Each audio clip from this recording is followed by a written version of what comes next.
Hi hello friends welcome to channel flavour சமையல். நம்ம இந்த வீடியோவில் என்ன பார்க்க போகிறோம் பார்த்தீங்கன்னா, ரொம்பவே சூப்பராக டேஸ்டியான ரெட் வெல்வெட் கேக் தான் பார்க்க போகிறோம். இதோட வெயிட் பார்த்தீங்கன்னா 1.5 கேஜி ரெட் வெல்வெட் கேக். இது வந்து 2 டயர் கேக்காக பண்ணியிருக்கேன். இது பார்த்தீங்கன்னா நான் ஃபஸ்ட் டைம் 2 டயர் கேக் பண்ணது, அதுவுமே என் பையனோட பிறந்தநாளுக்கு ஃபஸ்ட் டைம் ட்ரை பண்ணது. ரொம்பவே சூப்பராக நல்லா வந்திருந்துச்சு. எனக்கு ரொம்பவே சந்தோஷமாக இருந்துச்சு. இப்போ இந்த ரெசிபியை தான் நான் உங்களோட ஷேர் பண்ணுறேன். இப்போ இந்த ரெசிபிக்கு தேவையான பொருட்கள்லாம் என்னென்னு பார்ப்போமா? அதுக்கு முன்னாடி நம்ம சேனலை ஃபஸ்ட் டைம் பார்க்குறீங்கன்னா ஃப்ளேவர் சமையலை சப்ஸ்கிரைப் பண்ணிக்கோங்க. பெல் பட்டன் கூடவே லைக் பண்ணி தட்டிருங்க. அப்போ தான் நான் அடுத்தடுத்து போடுற வீடியோ உங்கள் நோட்டிஃபிகேஷனில் வரும். இப்போ நம்ம வீடியோக்குள்ளே போகலாம். இப்போ பார்த்தீங்கன்னா ஃபஸ்ட்டு நம்ம ரெட் வெல்வெட் ஸ்பாஞ்சுக்குள்ளே தேவையான பொருட்கள்லாம் எடுத்து வச்சுக்கலாம். அதுக்கு பார்த்தீங்கன்னா நான் 1.5 கப் அளவுக்கு வந்து மைதா வந்து எடுத்து வச்சுருக்கேன். இது அளவு பார்த்தீங்கன்னா 250 ml கப்பில் 1.5 கப் அளவுக்கு எடுத்து வச்சுருக்கேன். அப்புறம் பார்த்தீங்கன்னா 5 முட்டை எடுத்து வச்சுக்கோங்க. அடுத்து பார்த்தீங்கன்னா சுகர் வந்து நல்லா பொடி பண்ணி எடுத்து வச்சுருக்கேன். இது பார்த்தீங்கன்னா 1.25 கப் அளவுக்கு எடுத்து வச்சுருக்கேன். இது வந்து நல்லா கொஞ்சம் இனிப்பு டேஸ்ட்டு சூப்பராக இருக்கணுங்கிறதுனால 1.25 கப் எடுத்து வச்சுருக்கேன். அப்புறம் food colour red velvet food colour எடுத்து வச்சுருக்கேன். அப்புறம் ஆயில் பார்த்தீங்கன்னா 1/4 கப்பும் அதோட 2 டேபிள் ஸ்பூன் ஆயிலும் சேர்த்து எடுத்து வச்சுக்கோங்க. அப்புறம் கொக்கோ பவுடர் பார்த்தீங்கன்னா 1.25 டீஸ்பூன் அளவுக்கு எடுத்து வச்சுருக்கேன். அடுத்து பேக்கிங் பவுடர் பார்த்தீங்கன்னா 1.5 டீஸ்பூன் அளவுக்கு எடுத்து வச்சுக்கோங்க. பேக்கிங் சோடா பார்த்தீங்கன்னா 1 டீஸ்பூன் அளவுக்கு எல்லாம் எடுத்தாச்சு. இப்போ வந்து பட்டர் மில்க் ரெடி பண்ணிடுவோம். இதுக்கு பார்த்தீங்கன்னா 1/2 கப் அளவுக்கு வெது வெதுப்பான பாலில் 1 டீஸ்பூன் அளவுக்கு வினிகர் ஆட் பண்ணியிருக்கேன். வினிகர் ஆட் பண்ணி கலந்து எடுத்து வச்சுக்கோங்க. அடுத்து ஒரு மிக்சிங் பவுல் எடுத்துகிட்டு அதில் நம்ம எடுத்து வச்சுருக்க 5 முட்டையுமே உடச்சி ஊற்றிக்கலாம். 5 முட்டையை உடச்சி ஊற்றிட்டு நல்லா பீட் பண்ணிக்கிடுவோம். உங்களுக்கு வந்து 1/2 கேஜி அளவுக்கு கேக் வேணும்னா அந்த வீடியோ வந்து நான் ஆல்ரெடி அப்லோட் பண்ணியிருக்கேன். அந்த ரெசிபியோட லிங்க் டிஸ்கிரிப்ஷன் பாக்ஸ்லேயும் கார்ட்லேயும் தரேன், மறக்காமல் செக் பண்ணி பார்த்துக்கோங்க. பார்த்தீங்கன்னா 5 முட்டையை உடச்சி ஊற்றியாச்சு. ஃபஸ்ட்டு ஒரு 2 ஸ்பீடில் வச்சு நல்லா பீட் பண்ணி எடுத்துக்கிடுவோம். ஒரு 2 நிமிஷத்துக்கு நல்லா பீட் பண்ணி எடுத்துக்கலாம். முட்டை எல்லாமே நல்லா ஒன்றா மிக்ஸ் ஆகிற அளவுக்கு நல்லா பீட் பண்ணி எடுத்துக்கலாம். பார்த்தீங்கன்னா நல்லா பீட் பண்ணியாச்சு. அடுத்து இதில் பார்த்தீங்கன்னா எசன்ஸ் வந்து நான் ஆட் பண்ணேன். நாளைக்கு பார்த்தீங்கன்னா மில்க் எசன்ஸ் வந்து ஒரு 1.5 டீஸ்பூன் அளவுக்கு ஆட் பண்ணியிருக்கேன். உங்கள்கிட்ட வெனிலா எசன்ஸ் இருந்துச்சுன்னா அதுவுமே யூஸ் பண்ணிக்கோங்க. மில்க் எசன்ஸ் ஆட் பண்ணும்போது இன்னுமே டேஸ்ட் ரொம்பவே நல்லா இருந்துச்சுங்கிறதுனால மில்க் எசன்ஸ் வந்து ஆட் பண்ணியிருக்கேன். மில்க் எசன் ஆட் பண்ணி பீட் பண்ணதுக்கப்புறம் பார்த்தீங்கன்னா நம்ம பொடி பண்ணி வச்சுருக்க சர்க்கரையை கொஞ்சம் கொஞ்சமாக ஆட் பண்ணி பீட் பண்ணிக்கலாம். சர்க்கரை பார்த்தீங்கன்னா 1.25 கப் அளவுக்கு எடுத்திருக்கேன். ஒரு 2-3 பேட்சாக கொஞ்சம் கொஞ்சமாக ஆட் பண்ணி நல்லா ஸ்டிப்பிக்கு வர வரைக்கும் நல்லா பீட் பண்ணிக்கிடுவோம். நம்ம எல்லோ கலரில் இருக்கிற முட்டை வந்து நல்லா ஒரு ஒயிட் கலரில் சேஞ்ச் ஆகிற அளவுக்கு நல்லா பீட் பண்ணி எடுத்துக்கலாம். இப்போ பார்த்தீங்கன்னா ஓரளவுக்கு நல்லாவே கலர் சேஞ்ச் ஆகி ரெடி ஆயிருச்சு. இப்போ இது பார்த்தீங்கன்னா அடுத்து வந்து ஆயில் வந்து நம்ம ஆட் பண்ண போகிறோம். ஆயில் பார்த்தீங்கன்னா 1/4 கப்பும் அதோட கூட 2 டேபிள் ஸ்பூனும் எடுத்து வச்சுருக்கேன். அதனால் ஆட் பண்ணிக்கலாம். ஆயில் ஆட் பண்ணி ரொம்ப நேரம் பீட் பண்ண வேண்டாம். ஒரு ஜஸ்ட்டு அந்த ஆயில் வந்து மிக்ஸ் ஆகிற அளவுக்கு ஒரு 2லேருந்து ஒரு 3 நிமிஷம் மட்டும் பீட் பண்ணி எடுத்துக்கோங்க.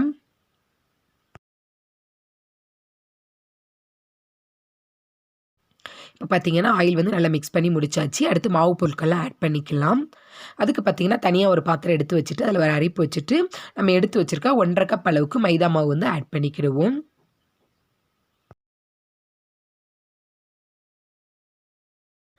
அடுத்து 1.5 டீஸ்பூன் அளவுக்கு பேக்கிங் பவுடர் வந்து நம்ம ஆட் பண்ணிக்கலாம். அடுத்து 1.25 டீஸ்பூன் அளவுக்கு கொக்கோ பவுடர் வந்து ஆட் பண்ணிக்கலாம். இப்போ பார்த்தீங்கன்னா இதில் வந்து நம்ம பேக்கிங் சோடா வந்து இப்போ ஆட் பண்ண போதில்லை. லாஸ்ட்டில் வினிகர் ஆட் பண்ணி தான் பேக்கிங் சோடா வந்து நம்ம ஆட் பண்ண போகிறோம். அதனால் பேக்கிங் சோடா இப்போ ஆட் பண்ண வேண்டாம்.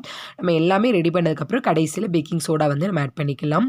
இப்போ இது 3ஐயும் நல்லா சலிச்சு நல்லா எல்லாம் ஒன்று சேர்ந்து கலந்த அளவுக்கு நல்லா மிக்ஸ் பண்ணி எடுத்துக்கிடுவோம்.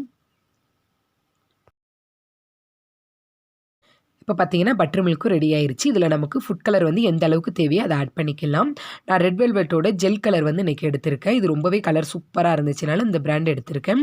நீங்கள் இதை வேணாலும் யூஸ் பண்ணி பார்த்துக்கோங்க. இப்போ பட்டர் மில்க்கு ரெடி ஆயிடுச்சு, மாவு பல்க் ரெடி ஆயிடுச்சு, முட்டையும் நல்லா பீட் பண்ணி எடுத்து வச்சாச்சு. இப்போ கொஞ்சம் கொஞ்சமாக ஆட் பண்ணி நல்லா மிக்ஸ் பண்ணி எடுத்துக்கலாம். இப்போ பார்த்தீங்கன்னா ரொம்பவே ஸ்லோவாக மிக்ஸ் பண்ணிக்கோங்க. ஃபஸ்ட்டு மாவு பொருட்கள் ஆட் பண்ணி அடுத்து பார்த்தீங்கன்னா நம்ம எடுத்து வச்சுக்க பட்டர் மில்க் ஆட் பண்ணிக்கிறோம். அப்படியே கொஞ்சம் கொஞ்சமாக ஆட் பண்ணி மிக்ஸ் பண்ணிக்கலாம். மிக்ஸ் பண்ணதுக்கப்புறம் கலர் தேவைப்பட்டுச்சுன்னா நம்ம ஒரு 2 ட்ராப் வேணால் ஆட் பண்ணிக்கிடுவோம்.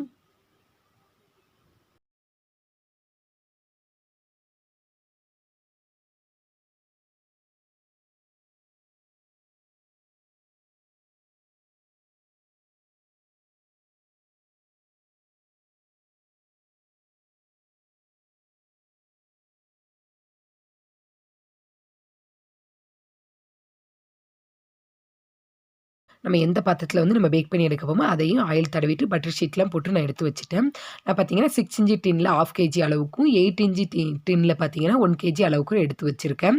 பார்த்தீங்கன்னா மாவு பட்டர் நமக்கு சூப்பராக ரெடி ஆயிடுச்சு. கொஞ்சம் கலர் கம்மியாக இருக்கனால ஒரு 2, 3 ட்ராப் வந்து ஃபுட் கலர் ஆட் பண்ணி நல்லா கலந்து விட்டுக்கலாம்.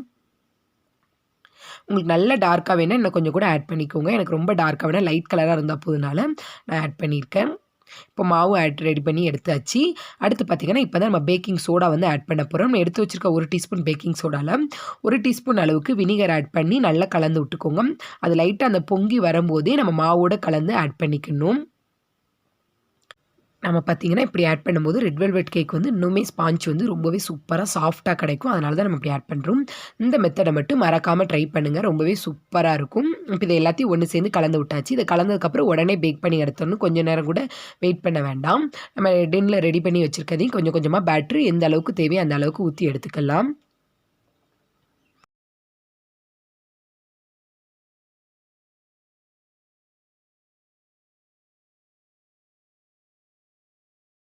நான் பார்த்தீங்கன்னா 2 டின்லேயும் ஊற்றி நல்லா ஏர் பபிள்ஸ்லாம் இல்லாமல் நல்லா மிக்ஸ் பண்ணி எடுத்தாச்சு. இப்போ இதை பார்த்தீங்கன்னா அவனில் 180 டிகிரியில் 10 நிமிஷம் அளவுக்கு நான் ப்ரீஹீட் பண்ணிவிட்டு அதே 180 டிகிரியில் வச்சு ஒரு 45லேருந்து 50 மினிட்ஸ் வந்து பேக் பண்ணி எடுத்துட்டேன். 1/2 கேஜி பார்த்தீங்கன்னா 35 மினிட்ஸ்லேயே ரெடி ஆயிரும். அதை எடுத்துட்டு அதுக்கப்புறம் கூட ஒரு 10 மினிட்ஸ் வந்து 1 கேஜி அளவுக்கு வச்சோம்னா நமக்கு சூப்பராக ரெடி ஆயிரும். இப்போ நம்ம பேக் பண்ணி எடுத்துக்கலாம். இப்போ பார்த்தீங்கன்னா கேக் வந்து நல்லா ஸ்பான்ச்சியாக ரொம்பவே சூப்பராக ரெடி ஆயிடுச்சு. ஸ்டிக் வச்சு பார்த்தீங்கன்னா நல்லாவே வெந்து ரெடி ஆகிருச்சு. இப்போ இதை பார்த்தீங்கன்னா நல்லா ஆற வச்சு எடுத்துக்கிடுவோம். நல்லா ஆறுனதுக்கப்புறம் நம்ம லேயராக கட் பண்ணி எடுத்துக்கலாம். நான் பார்த்தீங்கன்னா இந்த ரெசிபியில் உள்ள பொருட்கள்லாம் எவ்வளோ அளவு மெஷர்மெண்ட்டோட நான் உங்களுக்கு வந்து டிஸ்கிரிப்ஷன் பாக்ஸில் கொடுக்குறேன். நீங்கள் மறக்காமல் செக் பண்ணி பார்த்துக்கோங்க. இப்போ பார்த்தீங்கன்னா இதை 3 லேயராக ரொம்பவே சூப்பராக கட் பண்ணியாச்சு. அந்த வீடியோ எடுக்க மறந்துட்டேன். அதனால் 3 லேயராக கட் பண்ணதை உங்கள்கிட்ட காமிக்கிறேன். ரொம்பவே சாஃப்டாக ரொம்பவே சூப்பராக கிடச்சிருச்சு. இப்போ இதை பார்த்தீங்கன்னா இதையுமே 3 லேயர் கட் பண்ணதுக்கப்புறம் நல்லா ஆற வச்சு எடுத்துக்கலாம். இது ஆறிட்டு இருக்க டைமில் நம்ம விப்பிங் க்ரீம் வந்து நம்ம ரெடி பண்ணி எடுத்து வச்சுக்கிடுவோம். விப்பிங் க்ரீம் வீடியோ வந்து ஆல்ரெடி நான் அப்லோட் பண்ணியிருக்கேன். அதோட லிங்க்கும் நான் உங்களுக்கு டிஸ்கிரிப்ஷன் பாக்ஸில் தரேன். மறக்காமல் செக் பண்ணி பார்த்துக்கோங்க. இப்போ பார்த்தீங்கன்னா விப்பிங் க்ரீமும் நம்ம சூப்பராக ரெடி பண்ணி எடுத்து வச்சுட்டோம். இப்போ கேக் வந்து ரெடி பண்ணிக்கலாம். ஃபஸ்ட்டு பார்த்தீங்கன்னா ஒரு கேக் போர்டு வச்சுட்டு கேக் நகலாமல் இருக்கணுங்கக்காண்டி கொஞ்சமாக விப்பிங் க்ரீம் வந்து நம்ம ஆட் பண்ணிக்கிடுவோம். ஃபஸ்ட்டு லேயர் கேக் வச்சு எடுத்துக்கலாம். வச்சுட்டு அதுக்கப்புறம் பார்த்தீங்கன்னா சுகர் சிரப் வந்து ஃபுல்லாக அப்ளை பண்ணிக்கோங்க. எந்த அளவுக்கு நம்ம சுகர் சிரப் ஆட் பண்ணுறோமோ அந்த அளவுக்கு கேக் வந்து நல்லாவே சாஃப்டாக ஸ்பாஞ்சியாக இருக்கும். சுகர் சிரப் ஆட் பண்ணதுக்கப்புறம் பார்த்தீங்கன்னா நம்ம விப்பிங் க்ரீம் வந்து நம்ம ஆட் பண்ணிக்கலாம். இதில் பார்த்தீங்கன்னா நீங்கள் விப்பிங் க்ரீம் ஆட் பண்ணதுக்கப்புறம் பார்த்தீங்கன்னா கொஞ்சமாக சாக்லேட் கிரேட்டட் ஒயிட் சாக்லேட் கூட ஆட் பண்ணிக்கலாம். அன்றைக்கி வந்து என்கிட்ட ஒயிட் சாக்லேட் எதுவுமே இல்லை அப்படிங்கிறதுனால நான் அப்படியே ஆட் பண்ணியிருக்கேன். நீங்கள் தேவைப்பட்டு அதுவும் ஆட் பண்ணிக்கோங்க. இதுவுமே டேஸ்ட் வந்து எடுத்து கொடுக்கும். இப்போ 2வது லேயர் வச்சுட்டு அதே மாதிரி சுகர் சிரப் ஆட் பண்ணதுக்கப்புறம் பார்த்தீங்கன்னா விப்பிங் க்ரீம் வந்து நம்ம ஆட் பண்ணிக்கலாம். 3 லேயரையுமே இதே மாதிரி எடுத்து வச்சுக்கோங்க.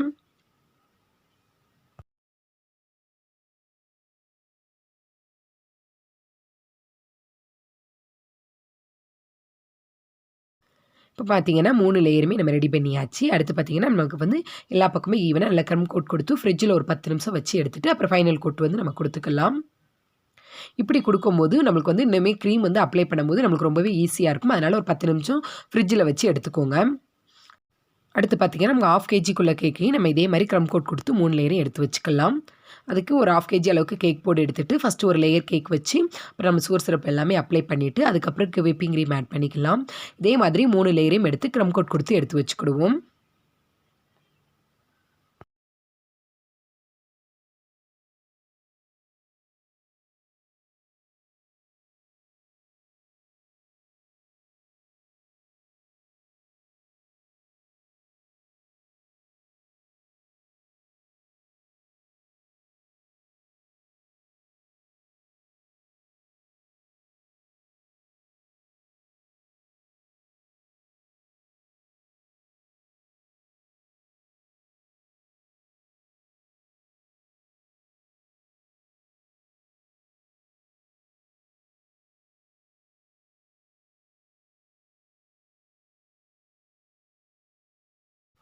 அடுத்து பார்த்தீங்கன்னா 1/2 கேஜி உள்ள அளவு கேக்கையும் நம்ம க்ரம் கோட் கொடுத்து எடுத்து வச்சாச்சு.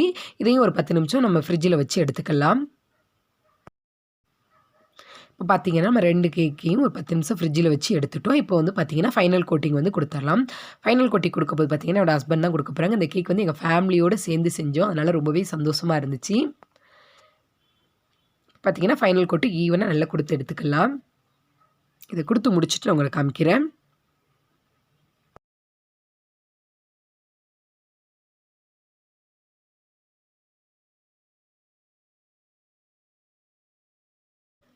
இப்போ பார்த்தீங்கன்னா ஃபைனல் கோட்லாம் கொடுத்து கொஞ்சம் நேரம் ஃப்ரிட்ஜ்லேயும் ஒரு 1/2 அன் ஹவர் அளவுக்கு நம்ம வச்சு எடுத்தாச்சு. இப்போ வந்து நம்ம கேக் அசெம்பிள் பண்ணி எடுத்துக்கலாம். இப்போ பார்த்தீங்கன்னா ஃபஸ்ட்டு லேயர் கேக்கில் 2வது லேயர் வந்து நம்ம எடுத்து வைக்க போகிறோம். இது பார்த்தீங்கன்னா நீங்கள் கேக் டவல் இருந்துச்சுன்னா அது யூஸ் பண்ணிக்கோங்க. நான் ஃபஸ்ட் டைம் ட்ரை பண்ணல, கேக் டவல் எதுவுமே இல்லை. நான் அப்படியே டேரெக்டாக வந்து நான் எடுத்து வைக்கிறேன். எதுவுமே ஆகலை. இது 1.5 kgனால நம்ம இன்னும் கொஞ்சம் வெயிட்டாக வச்சோன்னா நம்மளுக்கு வந்து கேக் வந்து உள்ளே வந்து சரிஞ்சிரும். அதனால் நீங்கள் கேக் டவல் வந்து யூஸ் பண்ணிக்கோங்க. 2 லேயரும் சூப்பராக எடுத்து வச்சாச்சு. இப்போ பார்த்தீங்கன்னா நான் மேலே வந்து லைட் பிங்க் கலரில் வந்து நம்ம வந்து ஆட் பண்ண போகிறோம். அதனால் மீதி இருக்க பேலன்ஸ் இருக்க விப்பிங் க்ரீமில் லைட்டாக ஒரு 2லேருந்து ஒரு 3 ட்ராப் அளவுக்கு ரெட் வெல்வெட் கலர் வந்து நம்ம ஆட் பண்ணிக்கலாம். ரொம்ப டார்க்காக இல்லாமல் லைட் பிங்க் இருக்கும்போது ஒயிட் வித் பிங்க் காம்பினேஷன் ரொம்பவே சூப்பராக இருக்கும். இந்த அளவுக்கு நான் வந்து நம்ம க்ரீம் வந்து நம்ம ரெடி பண்ணி எடுத்து வச்சுக்கலாம். இப்போ பார்த்தீங்கன்னா நான் வந்து ரோசட் டிசைன் தான் நான் வந்து ரெடி பண்ண போகிறேன். அதுக்கு பார்த்தீங்கன்னா ஒரு நாசில் 2D நாசில் வந்து நம்ம எடுத்து வச்சுக்கலாம். இப்போ இதை பைப்பிங் பேக்கில் ஆட் பண்ணிவிட்டு நமக்கு தேவையான அளவுக்கு விப்பிங் க்ரீமும் எடுத்து வச்சுட்டு நமக்கு தேவையான டிசைனை நம்ம எடுத்து வச்சுக்கலாம். நான் இது வந்து ஃபஸ்ட் டைம் ட்ரை பண்ணேன், எந்த அளவுக்கு இருக்குன்னு தெரியலை. ஆனால் பார்த்தீங்கன்னா ரொம்பவே சூப்பராக வந்துருச்சு. டேஸ்ட்டும் நல்லா இருந்துச்சுன்னு சொன்னாங்க. இப்போ பார்த்தீங்கன்னா கீழே உள்ள லேயர் ஃபுல்லாகவே நான் வந்து ரோசட் டிசைன் தான் நான் செய்ய போகிறேன். மேலே வந்து ப்ளைனாக விட்டுறலாம், அது ரொம்பவே பார்க்கும்போது நல்லாயிருக்கும். இதே மாதிரி எல்லா பக்கமும் ஃபினிஷிங் பண்ணிக்கலாம். நான் பார்த்தீங்கன்னா ஃபஸ்ட் டைம் தான் 2 டயர் கேக்குமே பண்ணுறேன். ரொம்பவே பயந்துக்கிட்டே பண்ணேன், எப்படி இருக்குமோன்னு தெரியல. ஓரளவுக்கு 80% அளவுக்கு எனக்கு ரொம்பவே சந்தோஷமாக இருந்துச்சு. இன்னுமே செய்ய செய்ய நம்மளுக்கு ஃபினிஷிங் வந்து நல்லாவே வந்துடும். பார்த்தீங்கன்னா ஃபுல்லாக ரோசட் டிசைன் வந்து கீழே உள்ள லேயர் ஃபுல்லாகவே கொடுத்துக்கலாம்.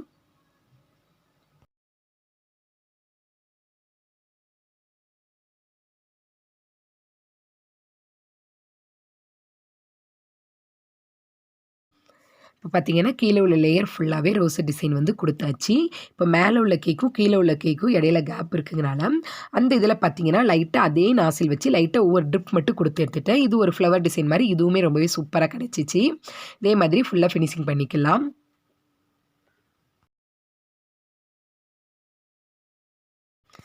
கேக் பார்த்தீங்கன்னா ரொம்பவே சூப்பராக ஃபினிஷிங் பண்ணி எடுத்தாச்சு. கேக்கோட டிசைன் வந்து அந்த அளவுக்கு தான் கொடுத்துருக்கேன். எப்படி இருக்குன்னு பார்த்துட்டு கமெண்ட் பண்ணுங்கள்.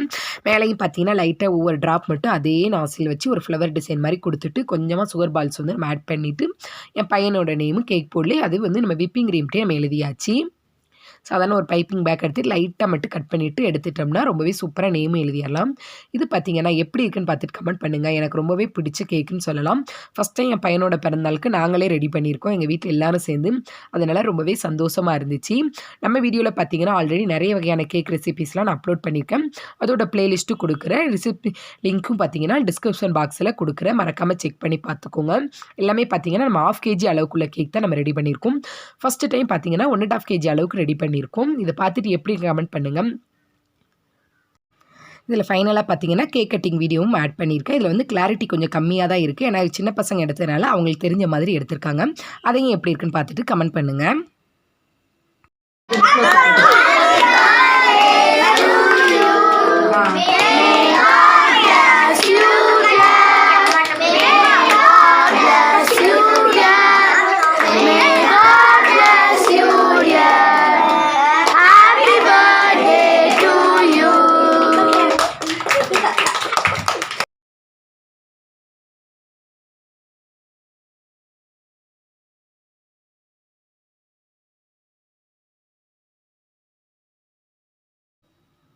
இது எல்லாமே பார்த்தீங்க என் பையனோட பர்த்டேக்கு அவங்க ஃப்ரெண்ட்ஸ் எல்லாம் குட்டி குட்டி கிஃப்ட்டாக கொடுத்தது ரொம்பவே சந்தோஷமாக இருந்துச்சு. இந்த வீடியோ உங்களுக்கு ரொம்ப பிடிச்சிருந்துச்சுன்னா உங்கள் ஃப்ரெண்ட்ஸ் அண்ட் ஃபேமிலியோட ஷேர் பண்ணிக்கோங்க. மறக்காமல் ஃப்ளேவர் சமையலை சப்ஸ்கிரைப் பண்ணிக்கோங்க. Thank you friends. இந்த வீடியோவை கடைசி வரை பார்த்துக்கு ரொம்ப நன்றி. மீண்டும் ஒரு வீடியோவில் சந்திப்போம்.